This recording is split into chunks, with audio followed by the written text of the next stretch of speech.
terceiro ano, tudo bem com vocês? Na aula de hoje nós vamos estudar sobre heurística. Esta tarefa foi desenvolvida pelo matemático George Polya. E o que ela fala?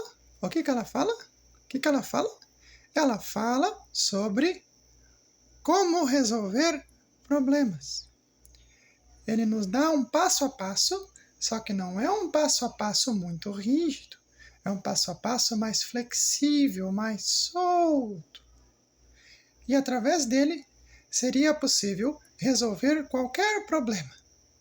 Lógico, o mais fundamental é que vocês treinem o máximo de problemas possível. Isso, inclusive, é previsto nesse passo a passo. Mas vamos lá.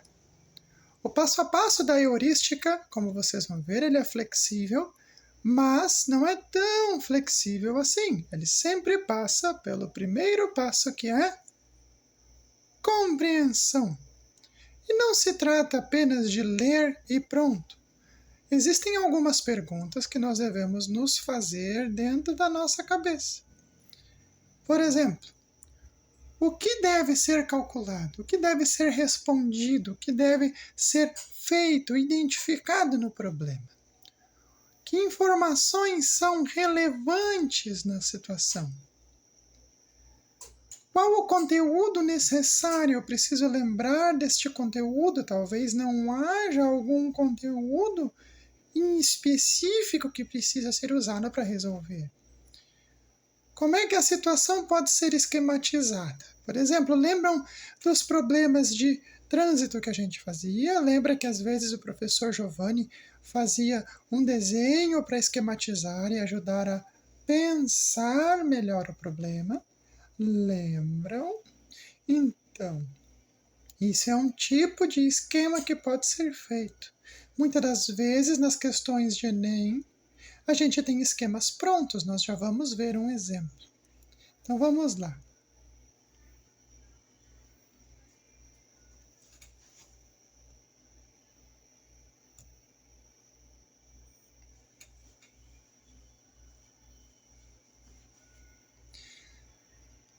Nessa questão aqui, nós temos aquilo, pause o vídeo para ler, temos aqui o enunciado, o gráfico e a ordem.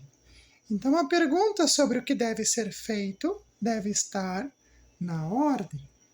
Então, ali nós identificamos a incógnita, aquilo que deve ser feito, respondido no problema.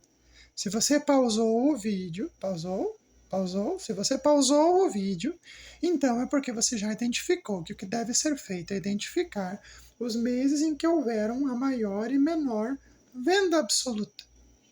Sim? Sim. Então, que informações disponíveis que há? As informações disponíveis é o gráfico com as vendas absolutas. Então, isso é nós compreendendo o problema. Mas a seguir, o professor Giovanni vai explicar como a atividade deve ser feita. Por enquanto, eu estou fazendo o papel de explicante da atividade. Não? Explicador. Enfim, eu estou explicando a situação para vocês. Então, essa é a primeira parte, a compreensão. A segunda parte é a parte da estratégia. Sim? Vamos ver.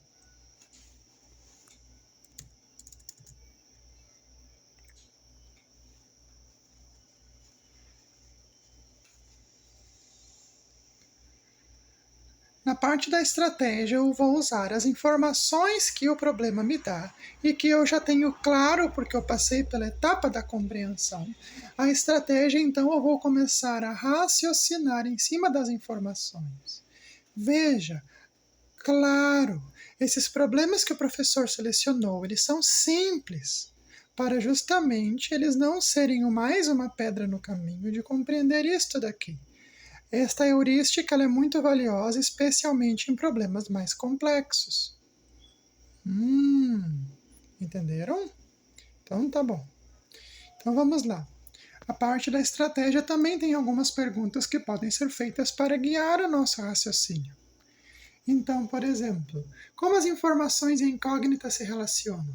Lembre que naquele problema a gente tinha que saber os meses de maior e menor venda, e a informação disponível era o gráfico de maior e menor venda ao longo do ano. Lembram? Sim, vocês lembram. Então, que ações são necessárias para fazer? Nós precisamos, como ação, analisar o gráfico. Nós precisamos ver qual é que é o ponto mais alto e mais baixo do gráfico. Sim? Tranquilo? Então tá. Então a estratégia, verificar a estratégia. Aqui talvez não haja muito o que verificar, porque a resolução ela é muito clara e simples, mas essa verificação e cuidados que devem ser tomados sempre precisam ser cautelosamente identificados. Ai, que bonito, viu a palavra que eu usei? Cautelosamente. Enfim, então devem ser com cuidado executadas as etapas. O professor Giovanni me disse que às vezes em prova ele até confere 2 mais 2.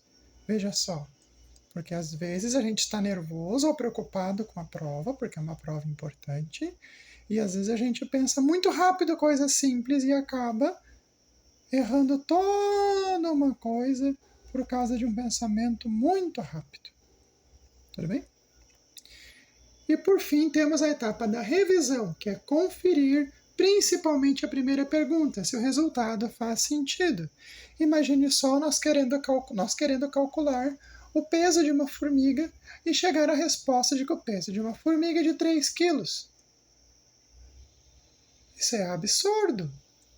Um filhote meu pode ter 3 quilos, se nascer bem magrinho. Mas uma formiga não.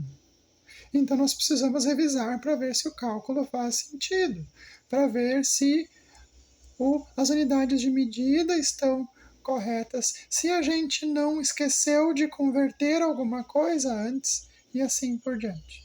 Então logo mais o professor Giovanni vai... agora mesmo? Então tá bom. Então agora mesmo o professor Giovanni vai explicar como fazer essas atividades que estão mais ali embaixo, aplicando a heurística. A minha parte então terminou. Tchau para vocês.